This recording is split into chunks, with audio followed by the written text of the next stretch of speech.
In this video, I'm going to show you how to do the problems on the Chapter 4 practice test.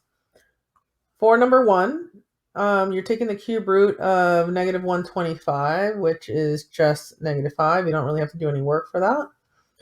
For number 2, you're doing the cube root of negative 64 squared. The cube root of negative 64 is negative 4, and then you're going to square that, so you're going to get 16. For number 3, the easiest way to do this is to reduce 12 into 96, which gives you the cube root of 8, which is 2. For number 4, because the 3's have the same base, you can add these exponents together here. If those were different numbers and they weren't both 3's, then you would have to distribute the negative 6 first. You would not be able to add the exponents. You can only add them if the bases are the same. So if I add 5/3 and 1/6, that's really the same thing as 10/6 plus 1/6, which is 11/6. You can also use your calculator. The next part, when you have an exponent to another exponent, you can multiply those two exponents together. That gives you 3 to the negative 11, which is 1 over 3 to the 11th power, which is 1 over, and then when you would put 3 to the 11th in on your calculator, which is, I need to put it in my calculator, 177,147, and that's in the denominator. Make sure your fraction bar is long enough to cover all of the numbers. For number 5, you do the cube root of 54, which is 3 times 3 times 3 times 2, x to the 6. You can write these out, or you can put them into multiples of 3. So 6 is divisible by 3. You can do y to the 3rd times y squared. And then for z to the 11th, I'm going to go ahead and do z to the 9th and z squared. The reason I'm putting them into those numbers is because the 6, the 3, and the 9 are all divisible by the 3 that's in the outside, which is the index. Then I'm going to also circle those. So I've taken out a 3, x squared, because you divide 6 by 3, this exponent by that index. And then y, there's one group of y. For the z, there's 3 groups of 3, so that's z to the 3rd. And then in the radical, you're left with a 2, a y squared, and a z squared. So for number 5, you get 3 x squared y, z to the 3rd, cube root of 2 y squared, z squared. For number 6, the negative 1/3 applies to everything. So you have to do y squared to the negative 1/3. That gives you y to the negative 2/3. Then you have to do 27 to the negative 1/3. And I'm just going to write 27 to the negative 1/3. You don't multiply 27 times negative 1/3 because 27 is not an exponent. So you do multiply the exponents together. Okay? Same thing here. You're going to multiply those two exponents together. Negative 1/3 times negative 6, which is going to give you x squared. After you do that, give me some room here. You're going to have another fraction still. I'm going to go in order. So I'm going to do the numeric value first. So 27 to the 1/3. That's going to move up to the numerator because you have a negative exponent. Then I'm going to do the x variable in alphabetical order. So x squared is positive, so I'm going to leave x squared in the denominator. And y to the negative 2/3, I need to make that positive, so I'm going to make it 2/3 in the denominator. 27 to the 1/3 means the cube root of 27, which is 3. And then the x squared y to the 2/3 just remains x squared y to the 2/3. So for number 6, you have a 3 at the top. You have an x squared y to the 2/3 in the numerator.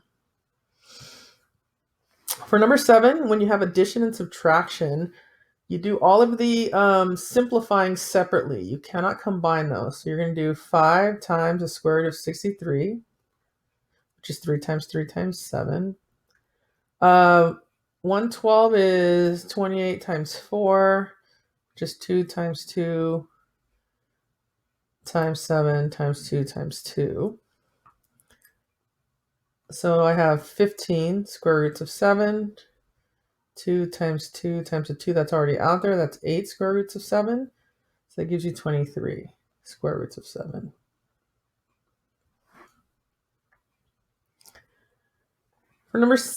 That was number 7. For number 8, we need to find g minus f of x. So g of x is 3x to the third minus 5x squared plus 6x minus 9. That's this one.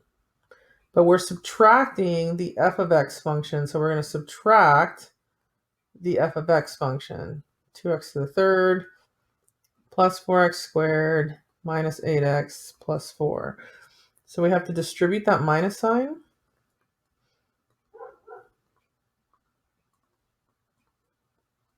So it becomes minus 2x to the third. Basically, all of these signs will change. And then we'll combine like terms. So we have, excuse me, that was a 3x to the third here. So we do the x to the third functions first. That's x to the third. Then we have the x squared. So minus 5x squared minus 4x squared. It's minus 9x squared. Plus 6x plus 8x. That's plus 14x. And for the last term, we have minus 9 and minus 4. That's minus 13. Then we're going to plug in a negative 2 into that equation.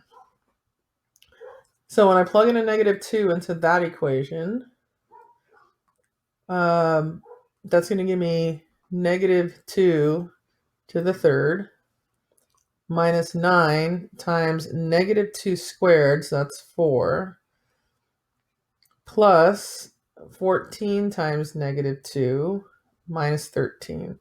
So it's going to be negative 8 minus 36 minus 28 minus 13. So everything is negative. Since everything is negative, you can just add all of those numbers up. So we're going to have 8 plus 36 plus 28 plus 13. It gives you 85, but because they're all negative, you're going to have negative 85.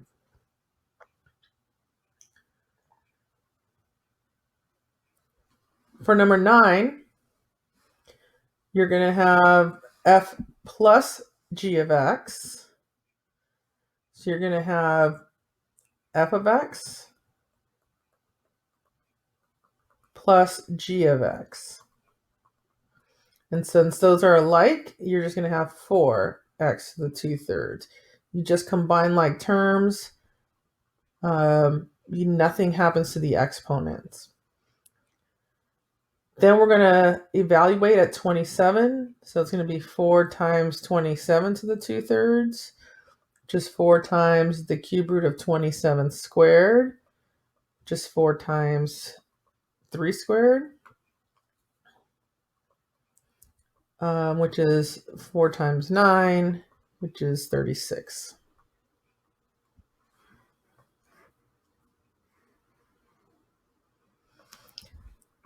For number 10, you're multiplying f times g of x. So it's f of x times g of x. The exponent for the x is 1.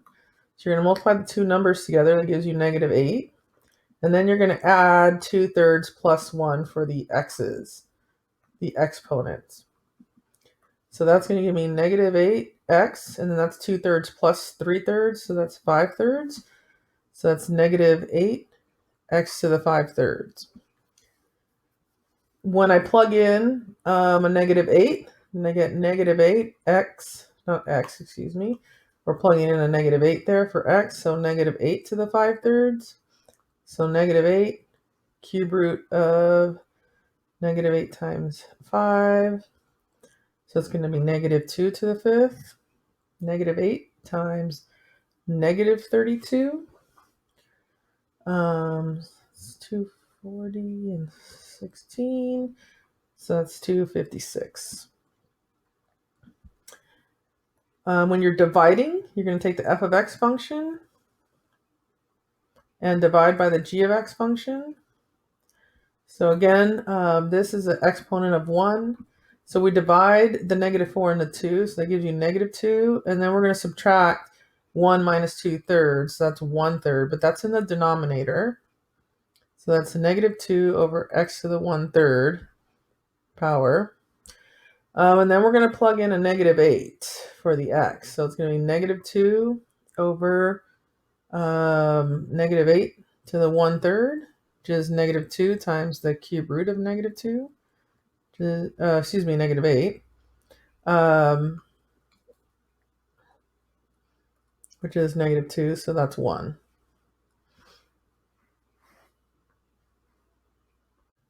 Continuing on the Chapter 4 practice test, starting with number 12, it's asking you to do f of x times g of x. So f of x is 2x squared times g of x, which is 2 square roots of x. So we have to rewrite this as 2x squared times 2x to the 1/2. The square root of x is x to the 1/2. In order to actually be able to multiply them, they both have to be in exponential form. So we get to multiply 2 times 2, that gives us 4. And then we're going to add 2 plus a half for the x's. So that gives you 2.5, which is 5 halves for the exponent. So again, you're adding 2 plus a half, which is 2.5. As an exponent, that's 5 halves. So that's the first part of the answer, 4x to the 5 halves. Then you're going to plug in a 4 for the x value. So we have 4 times 4 to the 5 halves, which is the square root of 4 to the 5th, which is 4 times 2 to the 5th, which is 4 times 32, which is 128. For the next one, we're doing f of x divided by g of x, and we already said that the square root of x is 1/2, so I'm going to go ahead and write a 1/2 there immediately. We divide the 2 and the 2, so those cancel out and you just get 1. And then we're going to subtract 2 minus a half. So we're going to subtract these two exponents. Since 2 is greater than 1/2, the x is going to be in the numerator. If you subtract 2 minus a half, you end up getting x to the 3 halves. It's 1.5, which is 3 halves. Then I'm going to plug in a 4 for this, because we still have to plug in a 4. So it's going to be 4 to the 3 halves, which is the square root of 4 to the 3rd, which is 2 to the 3rd, which is 8.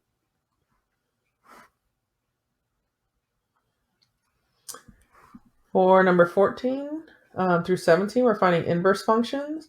So I'm going to make that y equals 1/2 x plus 2. Then I'm going to switch the x and the y.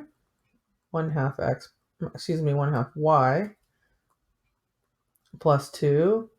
Then I'm going to subtract 2 from both sides. X minus 2 is equal to 1/2 y. And then the opposite of 1/2 is multiplying by 2 over 1, which is just 2. So those cancel, and you get y equals 2x minus 4.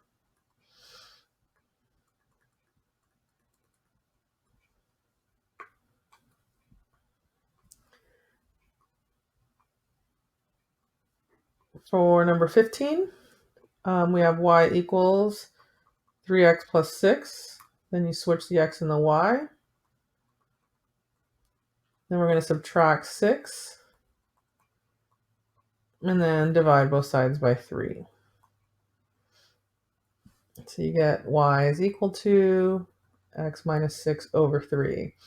If you rather take the x minus 6 equals 3y and divide each term by 3 individually, then you can write x over 3 minus 2 equals y, and that would be the same answer, and either one is acceptable. For number 16, you're going to have y is equal to negative 2/3 x plus 4. Then you're going to switch the x and the y. Negative 2/3 y plus 4. You'll subtract 4. So x minus 4 is equal to negative 2/3 y. Then you'll multiply each side by negative 3/2 so that we can cancel the 2 and we can cancel out the 3 and the negative signs. When I distribute here, you're going to get negative 3/2 x. And then when you multiply negative 3/2 times negative 4, you get 12 over 2, so that's plus 6. So that's positive 6 when you distribute that.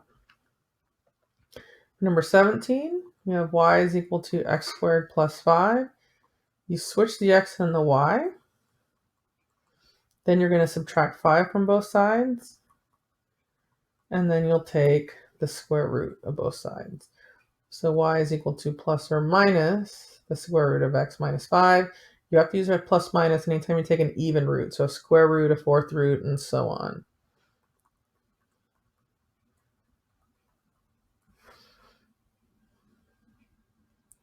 For the next part, we're going to be solving for x. And checking for extraneous just means check your answers at the end if you ever, especially when you square both sides. So for number 18, you're going to add 4 to both sides first. It's going to give you 125. Then you're going to take the cube root of both sides. So you're going to get x minus 8 is equal to 5. And then you will add 8 to both sides. You get x is equal to 13. When you check 13 minus 8, put 13 back in the original. 13 minus 8 is 5. 5 to the third power is 125. Minus 4 is 121. For number 19, you're going to subtract 3 from both sides. So you're going to get x to the 1/2 is equal to 36. Then to get rid of the 1/2, you have to raise each side to the reciprocal power, which is 2 over 1, or 2. So then you get x is equal to 36 squared. Let me do that on my calculator. I'm not sure what that is offhand.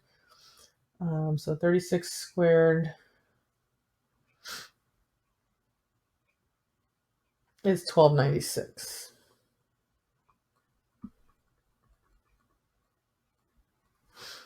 If you do 1296 to the 1/2 power, that's 36. 36 plus 3 is 9. For number 20, you're going to subtract 7 from both sides. So that gives you x plus 3 to the 5/2 is equal to 32. Then you have to raise each side to the 2/5 power. You need to show that work. The reason you do that is because when you multiply these together, they'll cancel. So you get x plus 3 to the 1st, basically. And then here, you're going to have the 5th root of 32 squared. So that'll be 2 squared. So that's 4. And then you'll subtract 3, so you get x is equal to 1. And if you plug that in, 1 plus 3 is 4. 4 to the 5/2 is 32. 32 plus 7 is 39. For number 21, you have to divide both sides by 3 first. Then you need to square both sides. That means we definitely have to check our answer on this. So 2x plus 4 equals 16. So subtract 4 and divide by 2. So you should have x is equal to 6. If you plug that back in, 6 times 2 is 12. 12 plus 4 is 16. The square root of 16 is 4, and 4 times 3 is 12. So that answer works as well. Number 22. In this case, you're going to square both sides to get rid of the radicals. You're going to get 3x is equal to x plus 6. Subtract x from both sides. And x is equal to 3. You do not have to set it equal to 0 and factor because you don't have an x squared in this problem. And if you want to check in the original problem by plugging in a 3, that would give you the square root of 9 is equal to the square root of 9. if you plug 3 in the original problem. You would have the square root of 3 times 3 equals the square root of 3 plus 6. For number 23, you need to start out by squaring both sides. So that gives you x squared equals 4x minus 3. In this case, you do have to set this equation equal to 0. So we're going to basically be subtracting 4x and adding 3 to both sides. So if we leave the equal sign here, you're going to have x squared minus 4x plus 3. You will factor this, x minus 3, x minus 1. So you'll get x is equal to 3, x is equal to 1. If you're checking that in the original problem, if you're checking 3, you would have 3 equals the square root of 12 minus 3. 3 equals the square root of 9. 3 equals 3. So that works. And if you're checking 1, then you would have 1 equals the square root of 4 minus 3. 1 equals 1. That works. So actually they both work in this problem.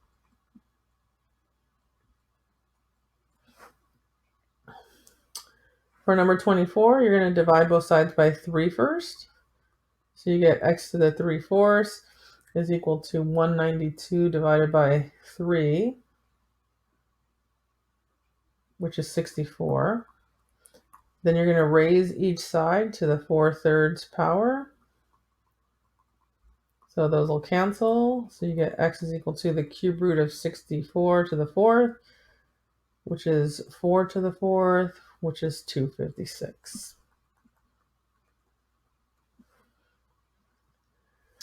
For number 25, the a value is -3. The hk is -50. This is a square root function, which just means it goes to only in one direction. So -50 would be here, your hk. Then your points are going to be at 0, 0. So we have our x, if you want to make a chart, 0, 1, 4, 9. So we have the square root of 0 is 0, and then we have to multiply that by the a. Okay, so the square root of 1 is 1 times -3. The square root of 4 is 2 times -3. And the square root of 9 is 3 times -3. So we're going to go down 3, then 1, 2, 3, 4. And then we're going to go down, so down 3, then we're going to go down 6, and then 9. So 1, 2, 3, 4, down 6, then 5, 6, 7, 8, 9, and then down 9. The next one would be 16, and then 16 would be down 12. We don't really have room for that. So here the a value is 4. This is a cube function, a cube root function. So -6, -4.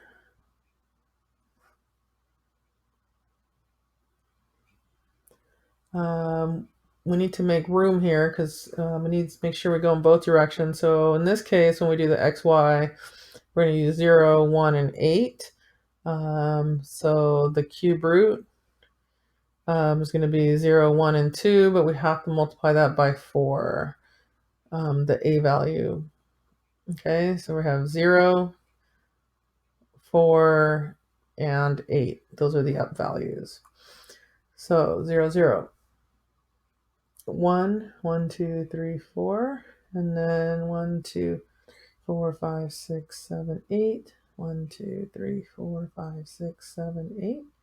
And we have to do the same thing on the other side. So -1, and then we're going to go down 4. And then we'll go back 1, 2, 3, 4, 5, 6, 7, 8. 1, 2, 3, 4, 5, 6, 7, 8. I know there isn't very much room or any room, so you're just going to have to just count what you think is symmetric and proportional on each side. That concludes the practice test for Chapter 4.